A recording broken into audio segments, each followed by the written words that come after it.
All right, guys.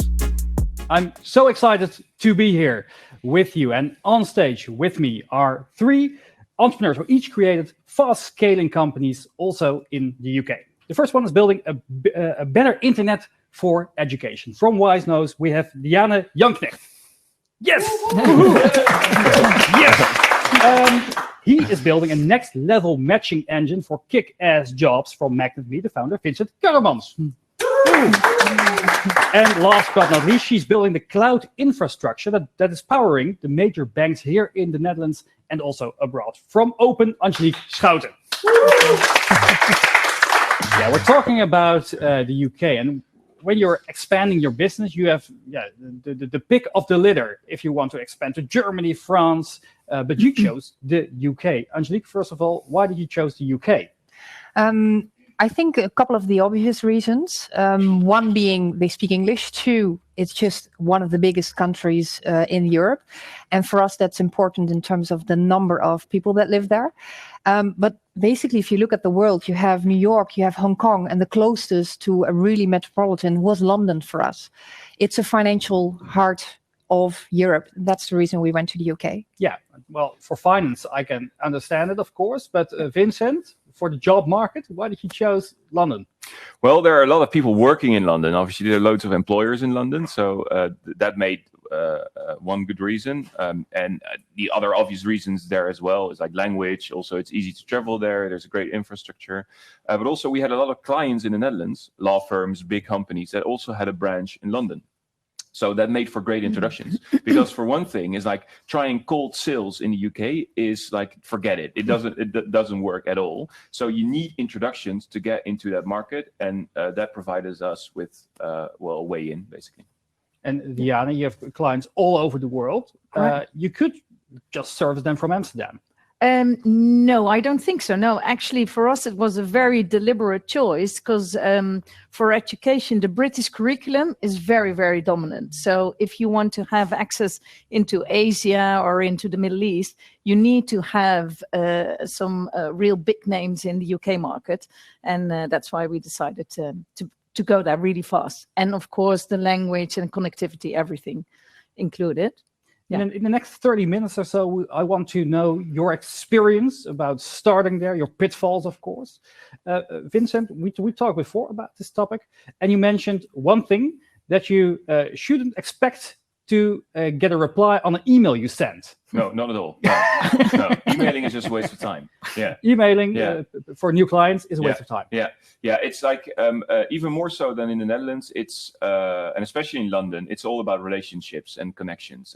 And also, like, we have a very egalitarian society, right? Everyone is kind of equal here in the Netherlands. In London or in England, not so much, right? There's really something like there are certain levels, and so when you want to get into a company, you need to start at the top.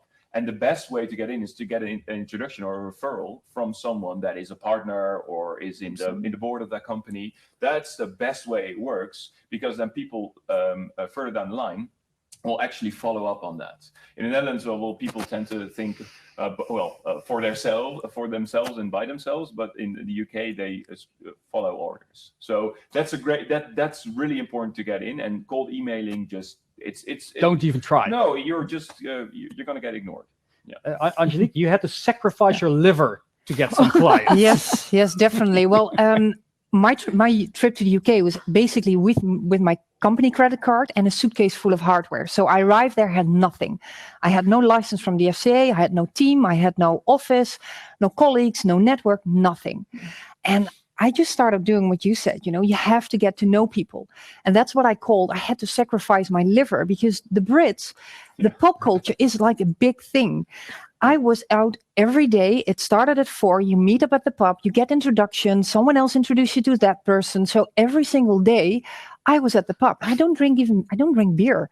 You go out to dinner, and that is, I think, sacrificing your liver translates also to the Heathrow 5. So everyone who moves to the UK in the end gains 5 kilos, and it's called the Heathrow 5 because it's so embedded in the culture. And you have to be aware of building up that network to be successful. Yeah, it's a tough job, but someone has to do it. But how do you know which bars to pick? Because there are plenty, of course. Yeah, well, I had a little game between my house and my office. I just made every single walking route and I stopped at every single bar. And that is one way to filter which bar you have to go to. And I had a couple of people help set me up. And that is via business introductions. But I could also do it differently. I did do cold mailing, but I emailed a bouquet of tulips to the top 60 CEOs that I wanted to get in touch with when I got my FCA license, because everything was grey and dark and I wanted to celebrate it. So I spent £13.50 per bouquet and I shipped them out. And that is how these CEOs are like, is a chick emailing me a bouquet of tulips? What is this? She's running a core banking engine? Huh?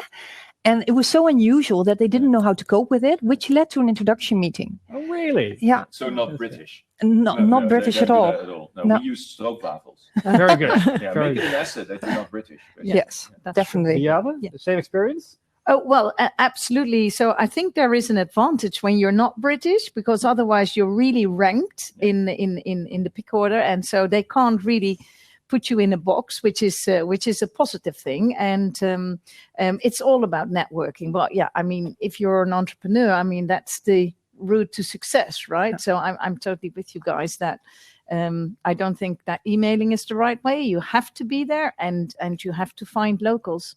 Because in the end, they will talk to you, but really getting that final signature, well, that proved to be very, very difficult as a Dutch person, and much more easy as a British one.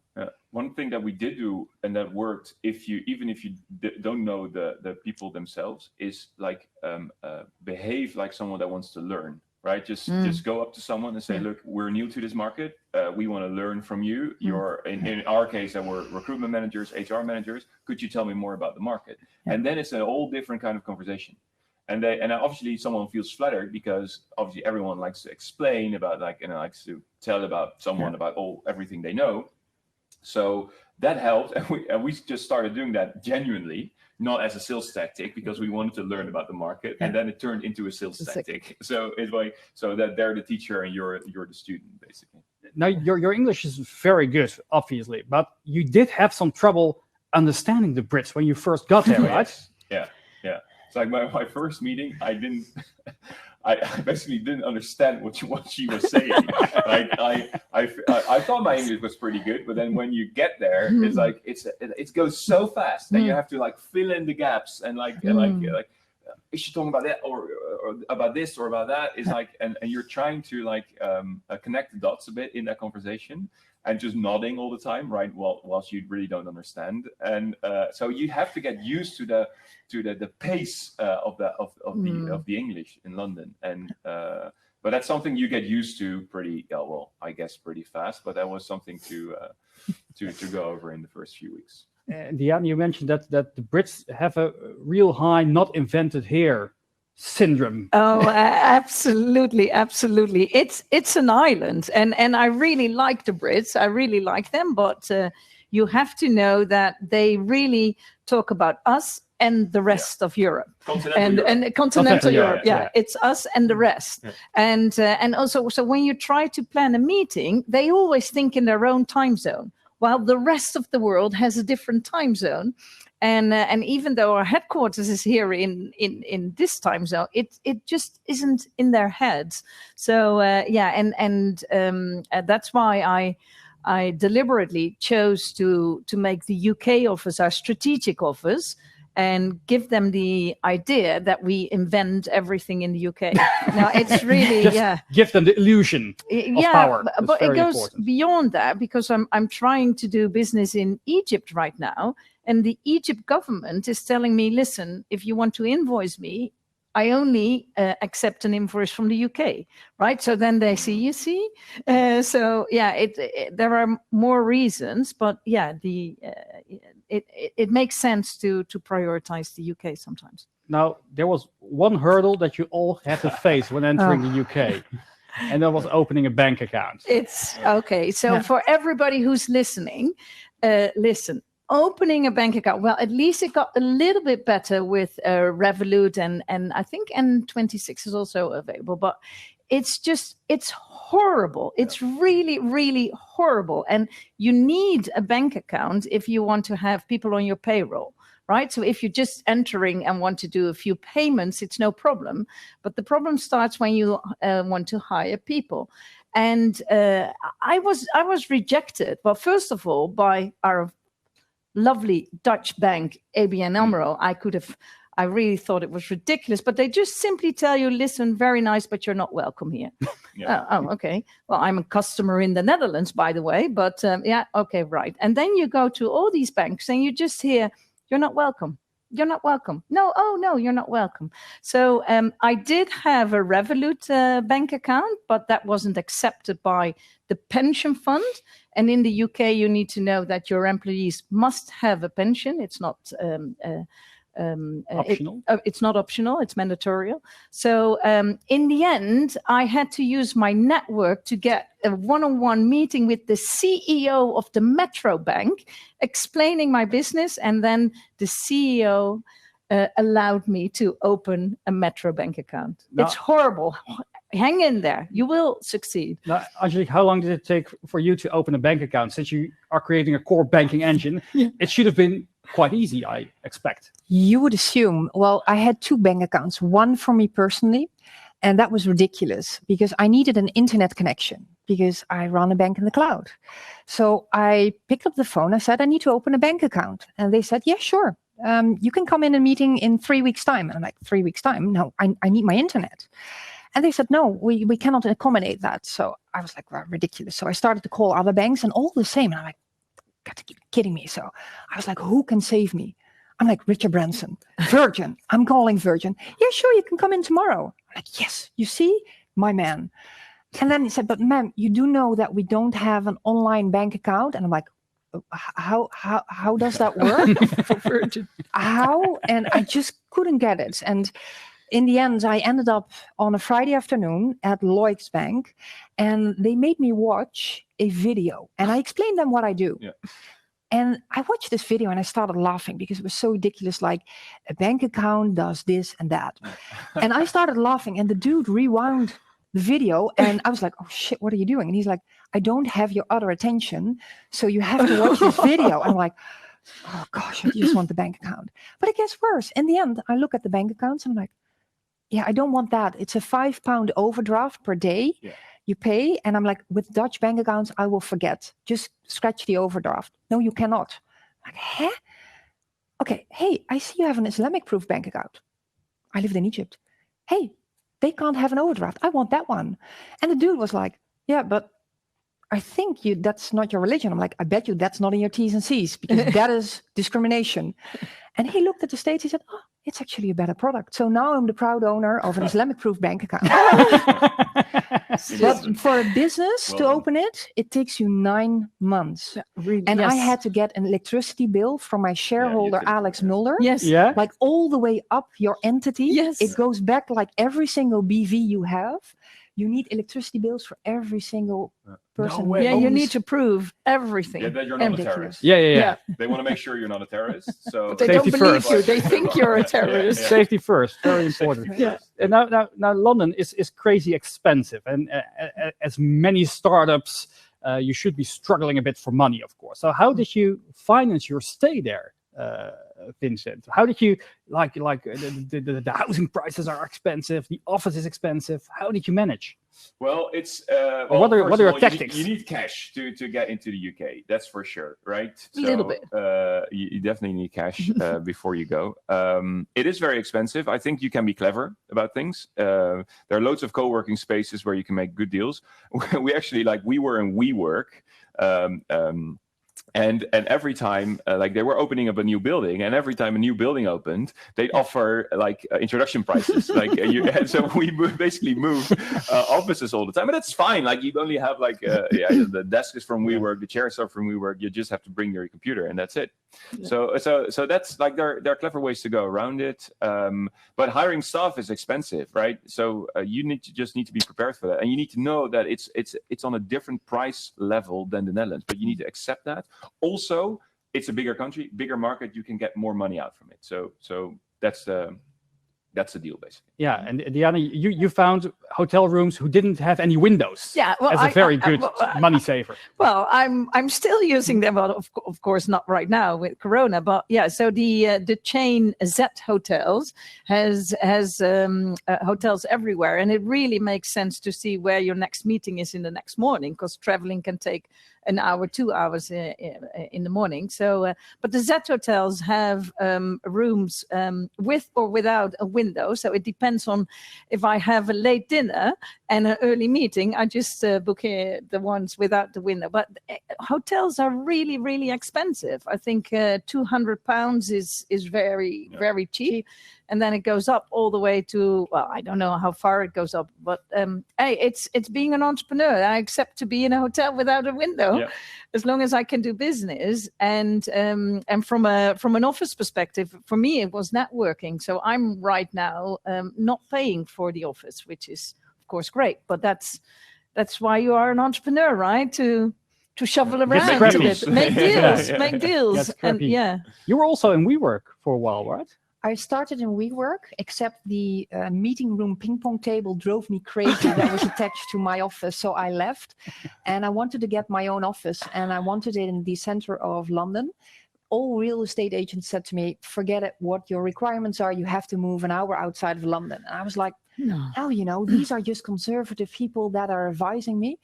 So I asked him, so what lowers the price? And he said, move out of London or go underground. And I'm like, go underground. And normally in the Netherlands, he would say, no, you're crazy. But I started to walk around in the city, and I ended up with an office that was awesome. And normally you pay around 80 to 100 pounds per square foot in rent. Mm-hmm. And I paid more than half in reduced price. So it was super cheap. And there were windows, but at street level. And it was a beautiful office. So you have to shift all the assumptions you have in the Netherlands. So I think that was one of the things, and I totally agree with the wages. And the system is just different. They don't have temporary contracts. You have to have permanent contracts from the start. People with higher salaries, there's a big difference, up to 30% between their salary in the beginning of the year and the end, because of national insurance levels. That is a shock if you send Dutch people there, that you earn 30% less per month in the beginning. So there's so many differences, and to be honest, mistakes we made. But there are no holiday days. You don't have to pay 8% for. There are differences. And you can fire someone, like, not that we were intending to do that. You have permanent contracts. But and I, by the way, like, if you think lawyers are expensive here, try London. Yes. Right? So don't try. They're really cheap compared to London over here. And it's like, and I told our lawyer there. It's like, okay, why do we offer a permanent contract to the people that are working for us? Don't worry about it. Like, for the first 10 years, you can fire just let them go within 2 weeks, years. on 2 weeks' notice. That's fine, and they don't have any rights. So. Yeah, I actually asked the team for, okay, I need to have an insurance when somebody gets ill. That for how long do I need to put him on the payroll when they get ill? Not when they like 2 weeks.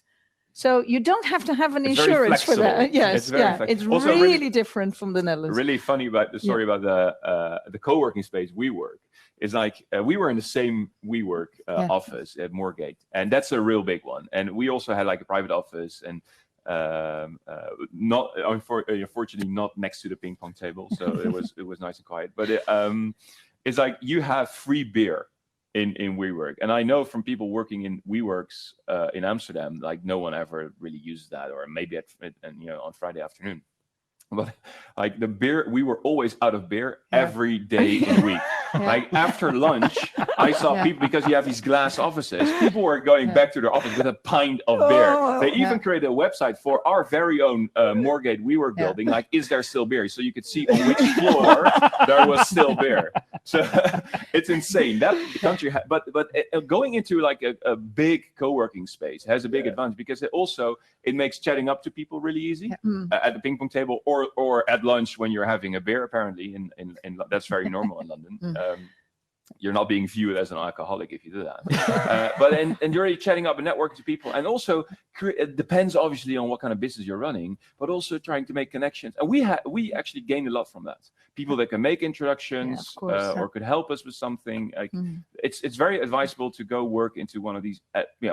Try to go as big as possible in terms of co-working spaces. Yeah, because for the British people, especially at the beginning, they found that they were hip being in a location like that. Yeah. And another benefit, the Dutch people were so happy to visit me in the UK office because of that beer.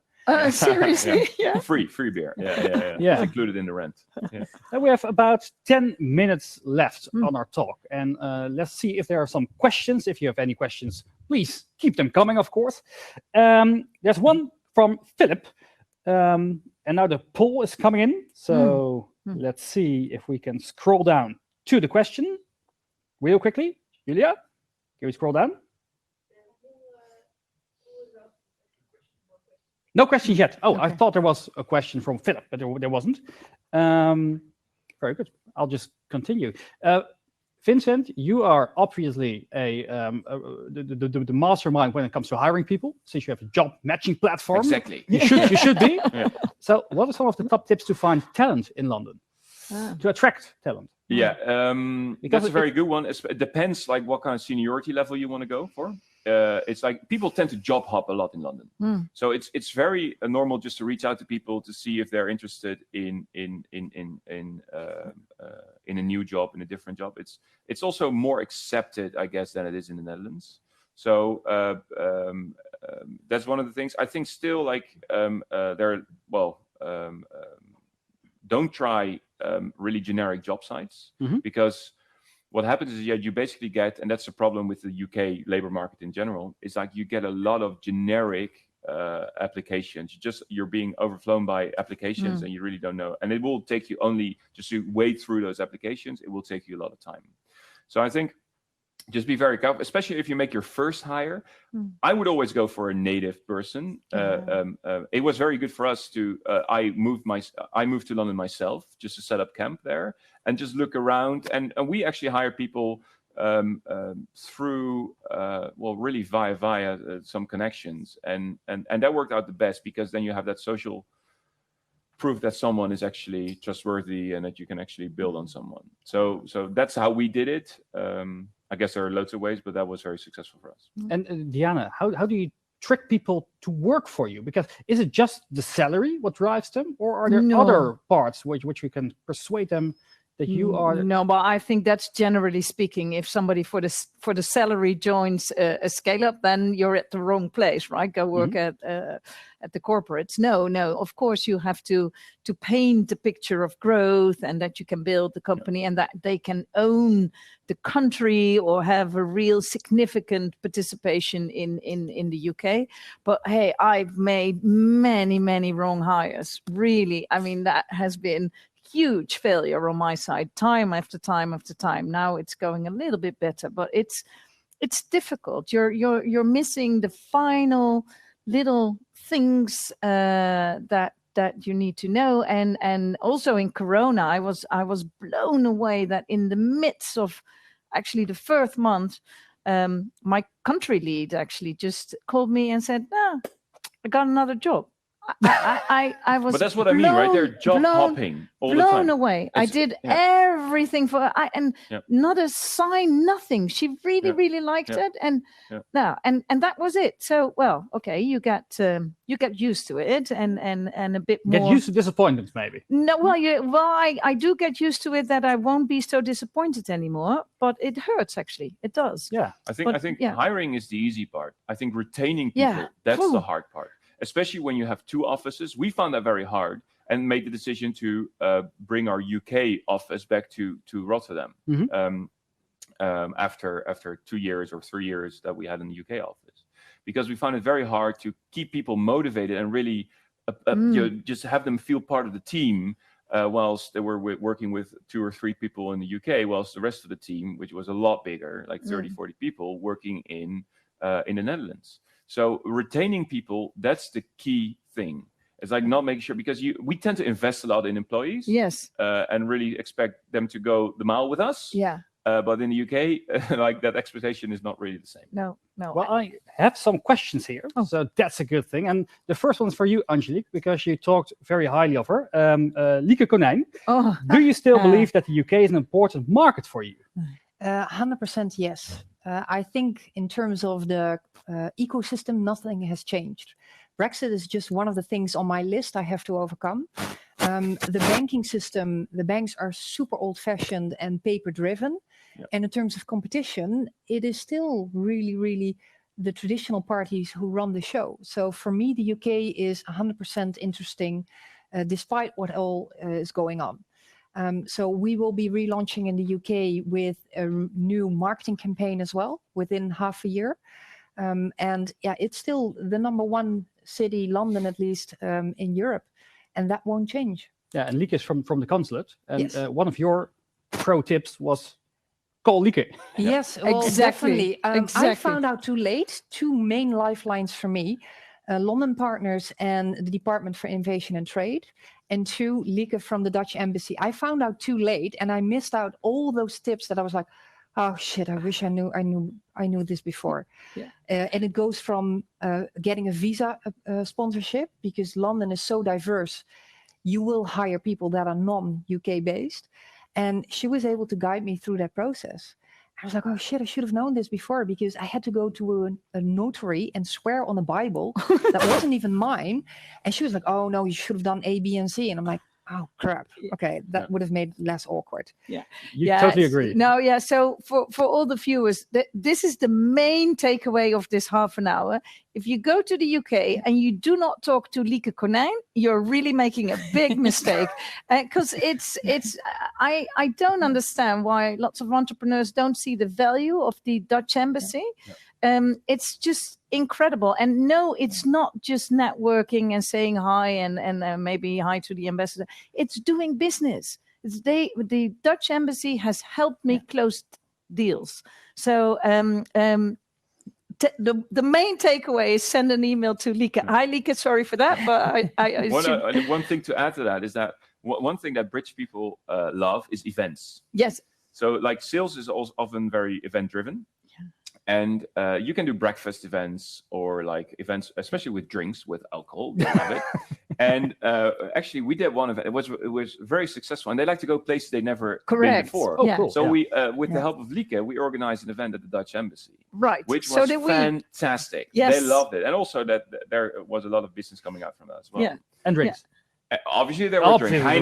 Heineken. No, but the venue, I'm totally with you. The venue is very, very important. So the Dutch Embassy, they really, really like it. And then if you do an invitation with Koninklijke, well, they love it. They love royal stuff. Yeah.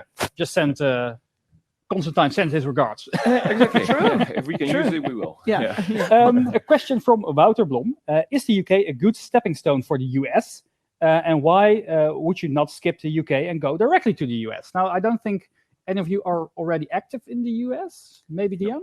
No, I'm not. Deliberately, I'm not. Okay. So I can't answer that because I'm going east and not west. Yeah. So pro tip: don't go east. Go west. Well, one of the tips is why I don't understand why Dutch people tend to look at the US all the time without looking at GDPs in other countries.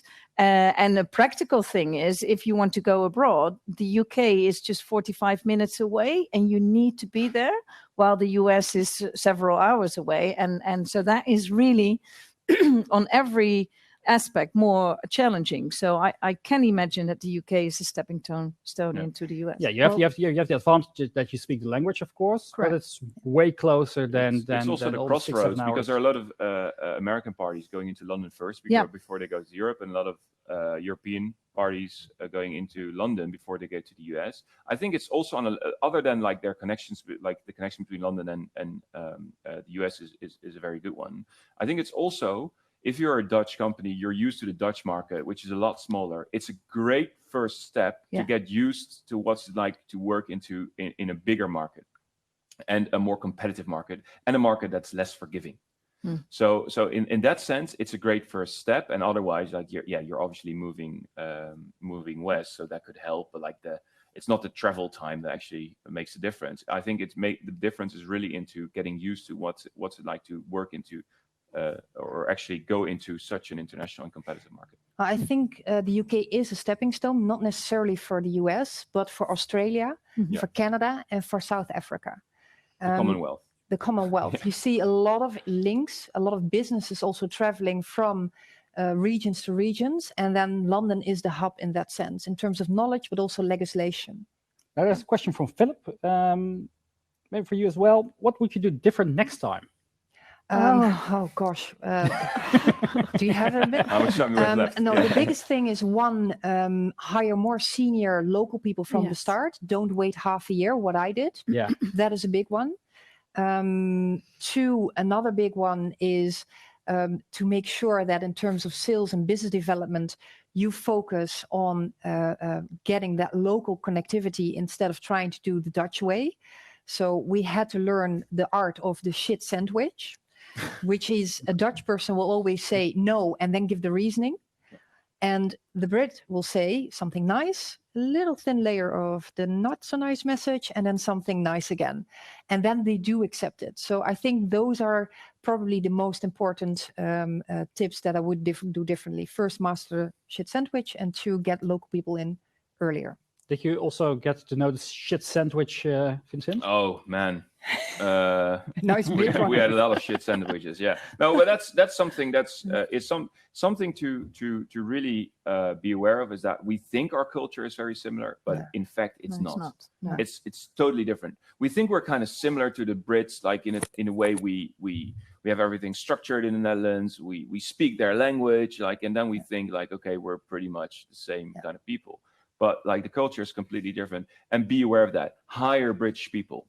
That's something we also, and more senior. Like we hired 2 junior and well, we did hire natives, but it's like that's very important to do. Yeah. Now I would fire more quickly, because I especially sales, they're so good in convincing me that the pipeline, there is a pipeline and I'm building, but they're not closing. So from now on, I'm look at numbers, not at the stories from your the stories, and they are so nice, and so you tend to believe them, and then they cost you a whole lot of money without closing any deals. So I'm more strict in looking at the numbers and then firing them, and they are actually okay-ish with them, because that happens all the time. That's interesting, because in the Netherlands, when you fire people, it's always sort of a personal, and people get mad and angry. The contract. Look at the contract. You can hardly fire anybody here. You're basically which is ridiculous. Marrying is easy.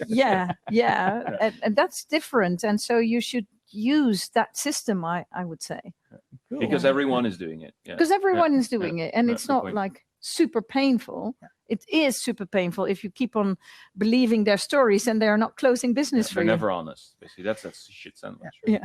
Well, I there was someone, and I won't name him, but he said that's good for you. The Dutch are too honest to be decent, and the Brits are too decent to be honest. Yeah. And I call it resume inflation, because they fluff up their whole resume like, oh my God, this is like God's gift to sales. Yes. And at one moment I had 2 guys from the same company being responsible for exactly the same team. So I started interviewing, hey, is that just one team or 2? No, it's one team. So one of them was lying. Yeah. In the Dutch, we would never, ever, ever do that. No. And they were like with a straight face, and I never found out who was actually not telling the truth. Did you hire them? I didn't hire them. I was like, I'm staying away from anyone like this. So that's an interesting question. And I also have another tip. Don't talk Brexit. Don't mention the war. There is no win. It's a no-win situation. In whatever you say, even if you say I'm neutral, don't do it. Don't mention Brexit. It's so sensitive. Ignore it.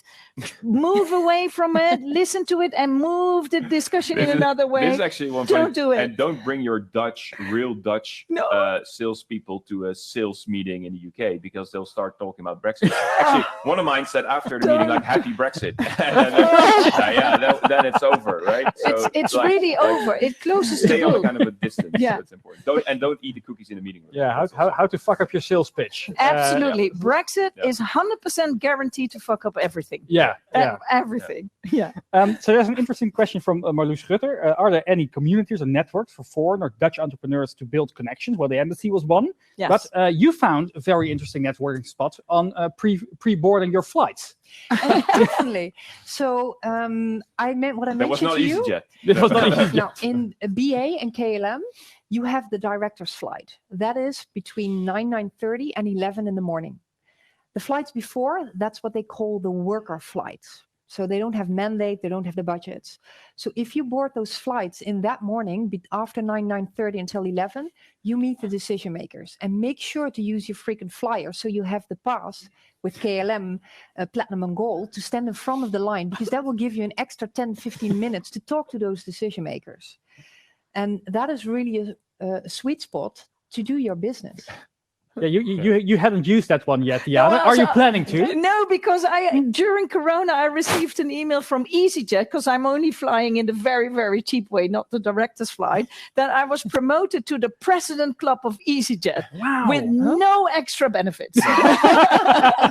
So it's something. It felt very important. But so no, one thing I used to fly EasyJet a lot, so and then you can try to network with British stack parties. I don't think that's really good for business, but it's one thing that actually helped me a lot is like everywhere in the world where Dutch people live, they're playing football. Yeah. Right? On Sundays in Central Park, they're doing that in New York, and there's like an FC Hyde Park in the UK, in London. And it's like a group of 40 guys, and they're playing football every Sunday. And that was very nice to not only socially to be part of that, but also like they really can help you set up connections, set up meetings, and I actually got a lot of business out of that. So that's also one of the things that should help him. Yeah. So, but I do have a tip for if you want to have an office in the UK, you have to have an office in the UK. But then don't underestimate the power of the Department of International Trade. They have this Global Entrepreneurs Program, and that one is really interesting from a networking perspective. So they really embrace foreign founders who are establishing their they prefer that you call it their headquarters, right? Not invented here. So I'm doing that strategic office. But if you have an office in the UK, the DIT, Department of International Trade, and the GEP, Global Entrepreneurs Program, can really help you. And one other thing that's really typically what could help, and that's also sales-wise, I think that's a useful tactic, is like people in the UK love awards. Like there are loads in every industry. You have loads of award shows. Best online bank. Like in the graduate recruitment market, you already have like 3 or 4 different like award conferences and shows. Like it's insane for such a small market. And so what we did is like we figured let's also start like an award scheme. And then we looked at the data on our platform every year. And okay, these are the top 100 most popular jobs. Worked insanely well because everyone wants to win it. Once you get, and then they have that really standing on their desk for an entire year. It's like we were spot 53 most popular jobs in UK, and they can show their managers. That's what it's all about because it's a class society. And so those awards, and you can even run an award show. I'm not sure Lieke can probably even help with that. Sorry, Lieke, for putting that on your plate right now, but she will have to do 1,000 award shows from now on. That's also something in the Netherlands we're way too down to earth to really care about awards that are not based on really anything. In the UK, it doesn't matter. Doesn't matter on what's it based. If you get an award, it's golden. Yeah. Final question. Get your gala outfit, your white tie, your black tie, and start handing make out sure awards. prep your liver again. Or max out your credit card and get one on Civil Road. Final question. What's the biggest lesson you took from UK to the Netherlands, back to the Netherlands? Diana. To think big. To think, to really think big. We tend to think a bit too small here in the Netherlands, and in the UK, everybody thinks much bigger. Also, due to the Commonwealth, right? They have lots of other countries they are connected to, so think much bigger. In my case, global. Yeah, go big or go home. Like if you don't have the cash or the team or the product, if it's not really up to par, because it's a much less forgiving market. You You only get one chance. Or Up, maybe up your second war chance. chest beforehand. Yeah, it's like go big or go home. Like obviously try to learn from it in the first few months, but really try to go big because otherwise it's just not going to work. Yeah. Last but not least. Focus more on diversity and inclusion. I was shocked in London how big the differences are between men and women, even which school you went to. And I think that the class system is very much part of London, and in the Netherlands we're not aware that it is still happening. So I think to involve and include more variety of people, whether it's gender or whatever background it is, that is my biggest lesson learned that I incorporate in my daily life here back in the Netherlands. Well, thank you all so much for sharing your lessons today. I had a great time learning about all your experience, and thank you so much for watching.